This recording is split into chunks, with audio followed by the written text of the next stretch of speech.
the economy, the society actually really works at 24 hours. It's always on the move, right? But you have places in Nigeria where it is permanently expected to be shut around latest by 7. Anything above that, you might be taking some risk. So that then raised that question again. How do you really expect the country to move if you operate that way? Well, they don't want the country to move. It's a tough one. I know. Yeah. Aduke, you've raised another vital, point tonight, right? Thank you so much for watching. Critical thinking. Thank you, Uncle. Critical thinking. Odabo. You have a lovely night, okay? So that's Aduke. One will say somebody who has a personal experience. I mean, like going back to Nigeria, initiating some direct projects that has to do with people, something that is, should be a great experience. And for a lady like Aduke and many like her too, there are still those who have somehow are finding answers to why Nigeria is not working. Okay?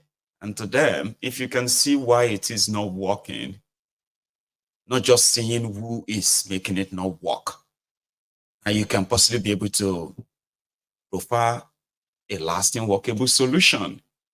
I love our enthusiasm, or what do you say? But my dear Aduke, you do well. I'll leave it at that. Let me speak to Prince. This is Prince JJ Man, representing IPOB. IPOB for life. For life. Prince, how are you this evening? I am fine, Baba. Respect. Thank you. So, please. Well done today again. Oh. Thank you.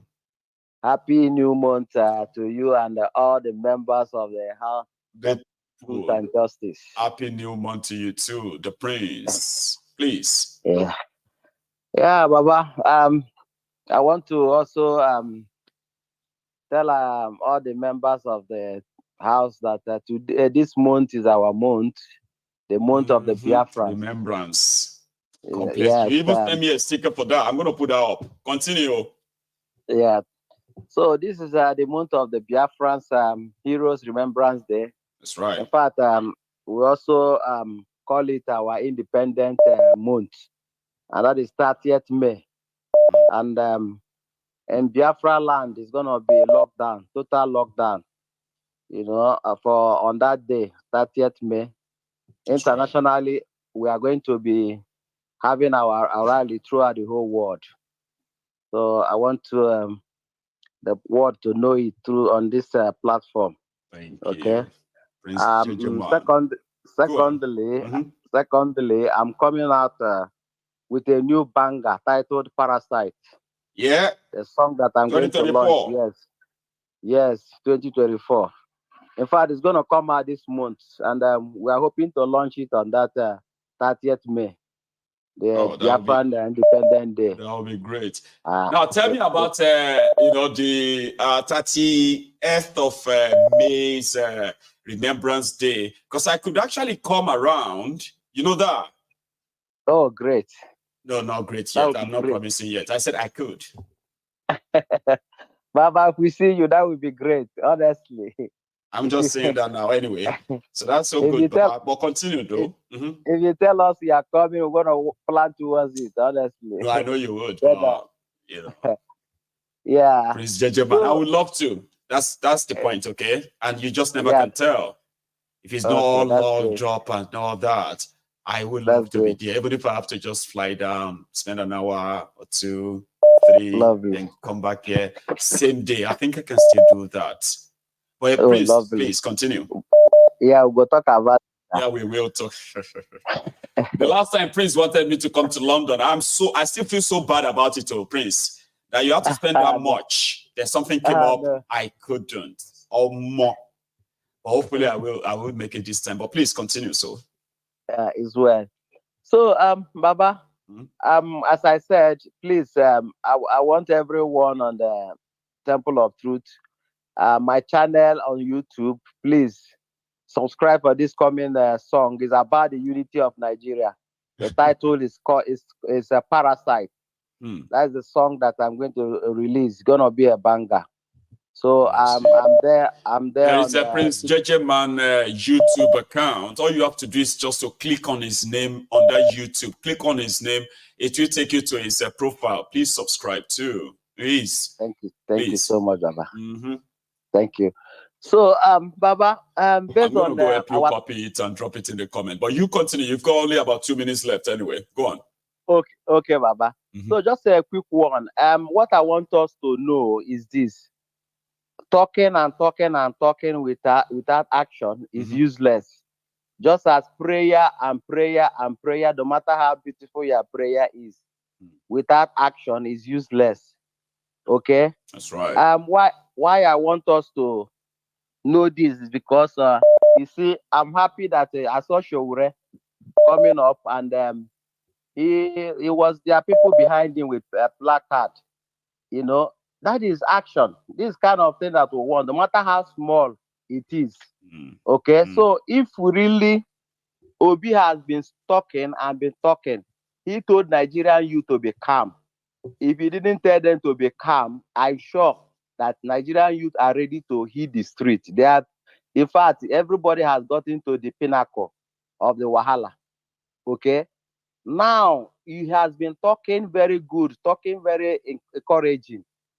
Now, if with this talk, what APC is doing, you see Umahi gaslighting Igbo. Everything, as you used to say, is deliberate. All that they are doing is to keep the people fighting on social media, keep you busy, confused, fighting each other. Imagine those who supported Bokwari, complaining that the obedience, they are insulting people on social media. Baba Bokwari supporters killed over 800 people because he lost election in 2011. I won't forget that. The coppers they killed in Bauchi, all because they said Bokwari lost election. But the people who defended Bokwari and supported him with this murder are now telling you that obedient and their keypad and their phones, they are threat to Nigeria. In our lifetime, Baba, our lifetime, I witnessed both. Baba, thank you. You see, Nigeria is a vampire vineyard. Only blood of the innocent is what is keeping Nigeria as one. Blood of the innocent and crude oil. Minus this, there's nothing like Nigeria. There's nothing left. Okay. Oh, what I'm saying on the final note, because of my time, Obi, what he should do now is to call out people to protest. You cannot talk, and these people will shake body. Call out people. It has gotten to the zenith that people, the suffering, people are dying on daily basis. You cannot, this talk cannot take us even up to 2 to 3 years with this vampires in Asorok. It will take nobody anywhere. No. The only thing he can do, if you know that he loves Nigeria true, is not to wait for 2027. Protest is your right. These people are abomination. They are destroying the country in every second as you count, minutes and hours. Giving these people time to be destroying Nigeria can never help anybody. And they are buying time to keep on gaslighting, keep on intimidating people. That's only what they have. You know. So if they know, they came out during the time of good Lord Jonathan and protested. Yes, where are the Baccaris? Where are the what is it called? Adeboyes? Where are they? Where are all of them? Where all of them that protested? So Yinka, where are you? Come out now. Now is worse. How much are you buying petrol then? How much are you buying it now? How much are you buying the food rice then? How much are you buying it now? All of them are now like cricket inside their house and speaking grammar. Double standard. Come out and protest. Occupy Nigeria until all these criminals go. I know. Thank you, Baba. God bless you. You have a good evening, okay? That's the Prince there, Prince JJ. All these criminals go. I have another call on the line. Is that Dami? Is that you? Yes, Dami. Good evening. It is Dami from Lagos. How are you today, Baba? I'm doing fine, Jerry. Thank God. You are well. Yeah, so Because Oh that's the way well. we greet people now. You know that you get fuel. I say, Baba, I get fuel. I get fuel. But if you get fuel, oh more, you be rich man, or more. Who know Dammy's place? All of us should go and camp at Dammy's place tonight. You know the drill now. They say, Dammy, don't get fuel. Everybody. Fortunately, or should I say unfortunately, I'm living in a house built by one of them, so we are so close that it would always get me fuel. You get some of those privileges. Okay, enjoy it while it lasts, yeah. But don't ever tell anyone yet. Dammy, how are you? I'm fine. I just wanted to initially today. I didn't want to call, but Aduke got me. She got me awake, and I decided to make a call. Then Prince Ejeman, yes, Prince Ejeman also said something that I would like to add one or two things to. Yes, man. Prince Ejeman called on Obi to call people to protest. I will like to correct that side in the sense that, well, I'm just 32, so I'm a little young. But historically, I could say that with all I've seen and all I've read from the Nigerian history and all of that, there's never been a protest, successful one at that is not government sponsored or politically motivated. So if we are waiting on Obi to call a protest and we're expecting it to be a success, forget about it. It's not going to work. Right. It's not going to happen. So it has to be spontaneous, and people have to kind of do it themselves so that they won't say somebody has to tell them to stop or not. So it will just be spontaneous. I think that's exactly. If it is not that way, it's not going to, and the only thing that came close to being that way was Enter's protest. Yes. But unfortunately, the people got distracted. That could have been the saving grace for Nigeria. But then it is what it is. About what Aduke said, a brilliant chap. I mean, she said a lot of interesting things. How Nigerians are living in real poverty, real one, not kind of formulated one, not real one. Yeah, not being exposed to proper education, a lot of things at the younger age and all that. Also, she said exactly. So all those things she mentioned, personally, I've had my share of thoughts about them over the years, and I've told myself, you might not like this thing I wanted to say, but then permit me to just say it today. Please, I've told myself, Nigeria is not going to work. Yoruba nation is not going to come. The people will just continue living from hand to mouth, and the patterns will continue. And why am I saying this? I'm a student of Go on. I'm a student of history. I love patterns and I love data. When this fuel crisis began, I started digging into the past. I saw issues of fuel crisis in 1970s. I saw it in the 1980s. I saw it in the 1990s. I saw it in the early 20s. And now we are in 2024 and it is happening. And there's something about, if you do Forex or you're a student of data, you would understand that patterns repeat themselves. And there is nothing like a new pattern. It's always dragged something from the past to exhibit the current trait.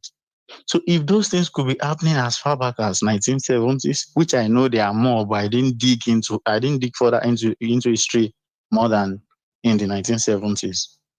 I know fuel scarcity will continue to be Nigeria's problem for another 200 years. And far more than 200 years. I mean, Yoruba nation won't come. I want to hear that too. How did you arrive at that? Okay. Is it because you haven't seen any real pattern that could lead to that, or what? Share. This is why I said that. If fuel scarcity and real problem, real tussles, real challenges, real poverty has been confronting the people all this long, and nothing is happening till date, trust me, Nigeria will continue. And no new nation will come out of this country. I mean, I was in my house recently. You know, our light has not been good for over like 4 or 5 months, and suddenly they brought light, and I saw these young kids around. You know, the eldest of them should be probably 7, 8, or 9, shouting up NEPA. In my head, I'm like, all these guys here, they didn't even meet NEPA. They didn't meet power holding. They only meet Ibadan electricity distribution or Ikeja electricity distribution or anyone. And they are shouting up NEPA. This is a pattern repeating itself. It's a pattern that has been existing since a long time, and it continues to repeat itself. So if Nigeria could not solve a problem as simple as electricity since 1960 till date, and we think Nigeria will cease to exist since 1914 or what was that year, I don't think that's going to happen, because the people are not even showing signs of readiness. You might be very right based on your theory, right? It's similar to will people ever react, but from my own findings too, Dami, people have been reacting.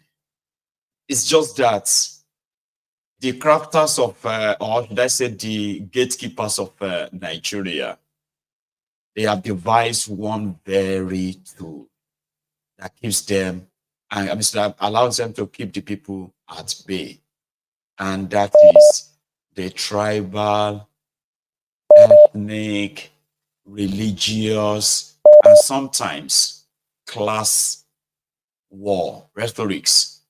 So the moment they feel like the people are beginning to come together ideologically, they will begin to implant that. So it makes it more like prolonged, and it makes it more like it's never going to happen. Okay, to say which of the people are going to really rise up and do this? That's the point. You get what I mean now, right? But you can always, like, it could be all hopeless. But from history, I just give you this one before you go, Dami, because I know say you are a data person, and I don't want to dispute your data. I just want to say, what about this too when we are talking about a pattern? Okay, so I remember that in 1922, during that time, they had this Jenna Clifford Constitution or something. I can't remember that guy who was in charge of Nigeria in 1922.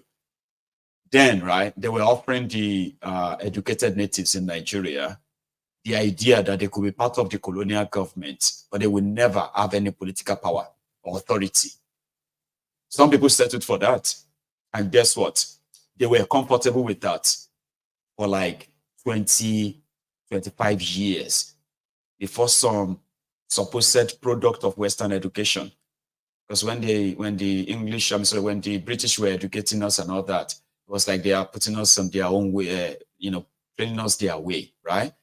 So we're supposed to kind of be like them, or we're supposed to be like so much like obey them, Baba. So Dami, guess those who disrupted that arrangement, the same people that sent him for scholarship, Awolowo and Co.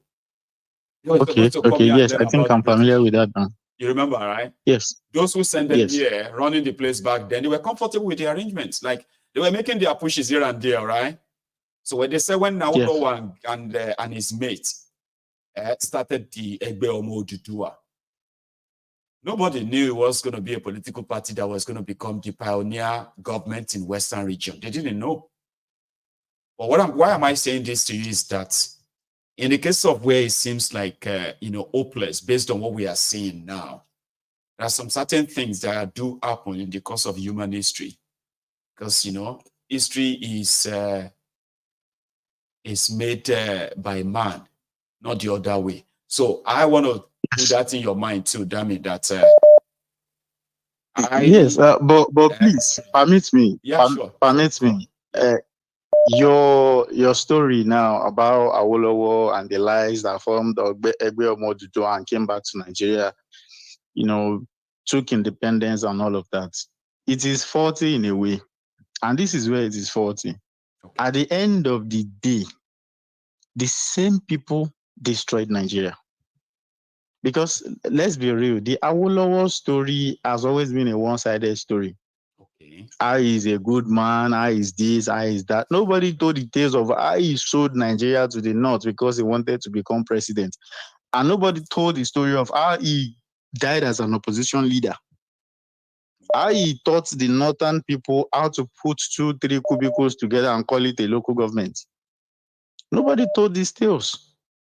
But at the end of the day, these guys are the ones that destroyed Nigeria. So in a way, these are patterns repeating itself as well. And let me even point